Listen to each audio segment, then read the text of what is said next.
فأنا ناصح لإخواني بالصدع بالحق تبيض وجوههم. السكوت في مسألة الحزبية يضرها، فاصدع بما تؤمر وأعرض عن المشركين. سلامي على دماج ورجالها والشيخ يحيى ودار العلم يا سعد بانيها. بسم الله الرحمن الرحيم. قال المؤلف رحمه الله al-wajhu tsalits, sisi yang ketiga dari membantah orang-orang Mu'tazilah yang mengatakan bahwasanya Allah Subhanahu wa taala tidak bisa dilihat pada hari kiamat, dan mereka berdalil dengan firman Allah Subhanahu wa taala, qala lan tarani. Kata mereka bahwasanya lan di sini memberikan faedah lid ta'bid, bahwasanya penafiannya bersifat selamanya, sampai hari akhirat pun tidak bisa Allah Subhanahu wa taala dilihat. Dan ini telah kita bantah. Yang pertama bahwasanya tidak benar bahwasanya lan ini memberikan faedah ta'bid sebagaimana yang disebutkan oleh Al-Imam Ibnu Malik. Sebagaimana ini diperkuat ya ikhwan dalam firman Allah Subhanahu wa taala dalam surat Al-Baqarah ayat 95, kata Allah Subhanahu wa taala, wala yatamannauhu abadan bima qaddamat aydihim, dan mereka tidak akan mengangankan selamanya lagi, kata Allah, abadan, tidak akan menginginkan mati sampai hari kapanpun dengan sebab apa yang dilakukan oleh tangan mereka. Kemudian dalam surat Az-Zukhruf kata Allah Subhanahu wa taala, wa nadau ya maliku liyaqdi alaina rabbuk, dan mereka memanggil Malik, wahai Malik, katakan kepada Rabbmu, matikan kami saja. Nah, padahal Allah sebelumnya telah mengatakan pakai lan, menunjukkan lan di sini tidak memberikan faedah apa? Ta'bid. Ini di antara dalil yang disebutkan oleh para ulama bahwasanya lan tidak memberikan faedah ta'bid. Nah, kemudian bantahan yang kedua bahwasanya yang diminta oleh Musa di situ adalah ru'yah hadirah. Musa ingin melihatnya saat itu juga langsung. Sehingga ini yang dinafikan, melihat Allah Subhanahu wa taala di dunia. Ini yang mustahil. Nah, sehingga adapun di akhirat maka ini sangat memungkinkan untuk dilihat. Nah, terlebih perkara akhirat tidak bisa dikiaskan dengan perkara apa ini? Dunia. Qala rahimahullah, bantahan yang ketiga.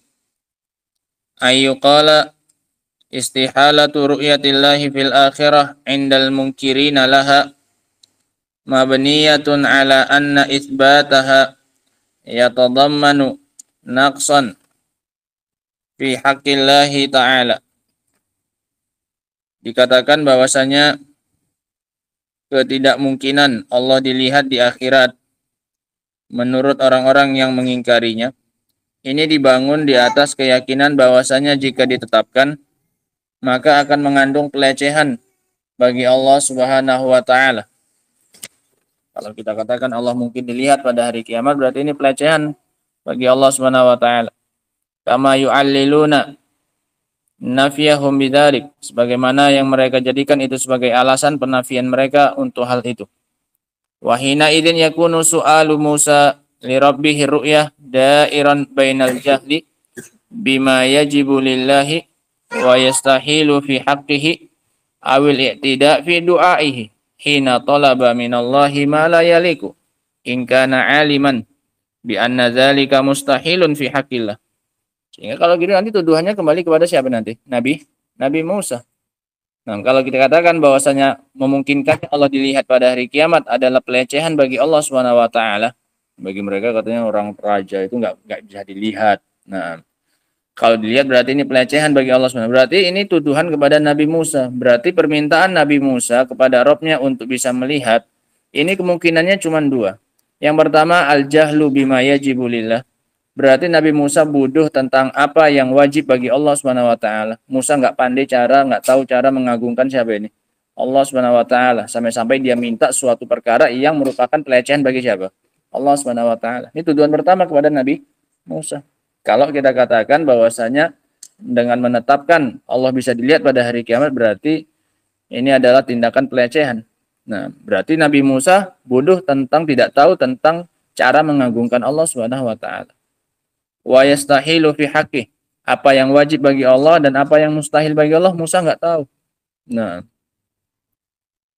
atau yang kedua, al-i'tida fi du'aihi hina talaba minallahi ma la yaliku in kana aliman bi anna dzalika mustahilun fi haqqillah. Kemungkinan yang kedua, Nabi Musa telah melampaui batas dalam doanya. Tatkala dia meminta sesuatu yang tidak layak bagi Allah Subhanahu wa taala. Kalau memang Nabi Musa tahu bahwasanya hal tersebut mustahil bagi Allah Subhanahu, udah tahu mustahil malah tetap diminta oleh siapa? Nabi Musa. Berarti Nabi Musa melampaui apa ini? Melampaui batas. Atau kemungkinan yang pertama tadi apa? Nabi Musa nggak tahu. Nah, kok bisa mereka yang lebih tahu tentang bagaimana cara mengagungkan Allah daripada siapa? Nabi Musa yang merupakan seorang apa? Seorang rasul. Paham ya cara bantahnya ya? Nah,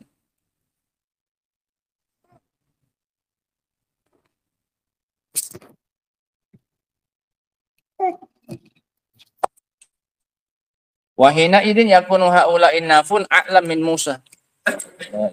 Maka kalau begitu konsekuensinya orang-orang yang menafikan ini nafun, orang-orang yang menafikan Allah bisa dilihat, berarti mereka a'lam, lebih berilmu, lebih tahu daripada Nabi Musa fima yajibu lillahi wa yastahilu fi haqqi. Mana yang wajib ada bagi Allah dan mana yang mustahil bagi siapa?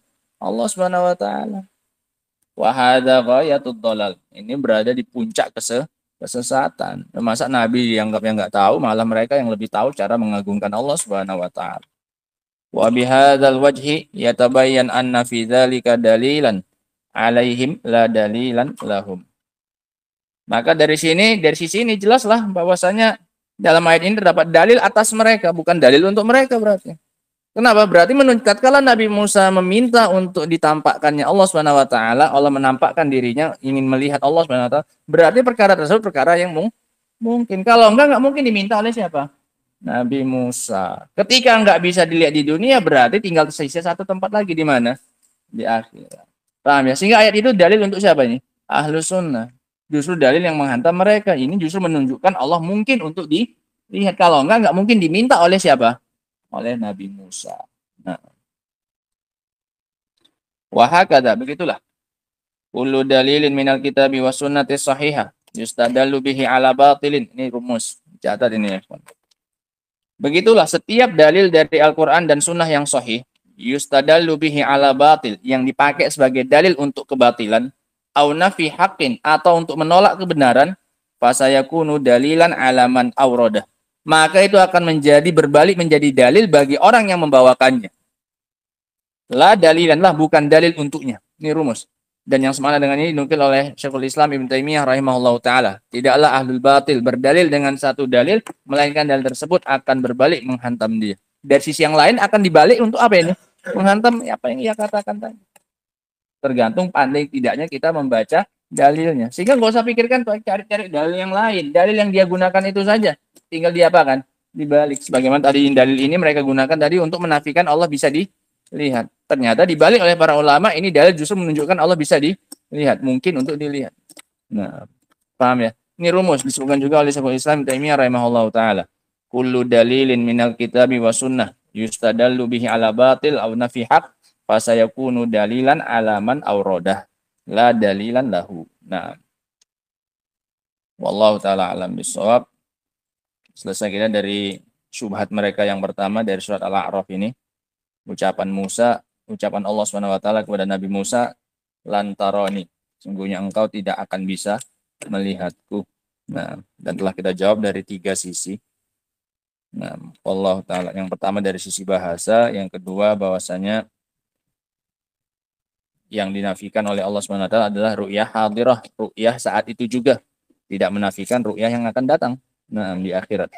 Dan yang ketiga yang baru saja kita sampaikan, bahwasanya konsekuensi dari berdalil dengan ayat ini, bahwasanya Nabi Musa hanya 2 kemungkinan. Dia bodoh, tidak tahu tentang apa yang pantas bagi Allah Subhanahu wa taala, atau yang kedua dia tahu, maka dengan ini Nabi Musa telah melampaui batas dalam apanya? Doanya. Sehingga dalam berdoa pun tidak boleh seorang melampaui batas. Nah, wallahu taala alam bisawab. Adapun syubhat mereka yang kedua, dalil yang mereka gunakan untuk menafikan ru'yatullah, insyaallah akan kita baca pada pertemuan berikutnya insyaallah. Subhanakallahumma bihamdika asyhadu an la ilaha illa anta astaghfiruka wa atubu ilaik. Walhamdulillahirabbil alamin.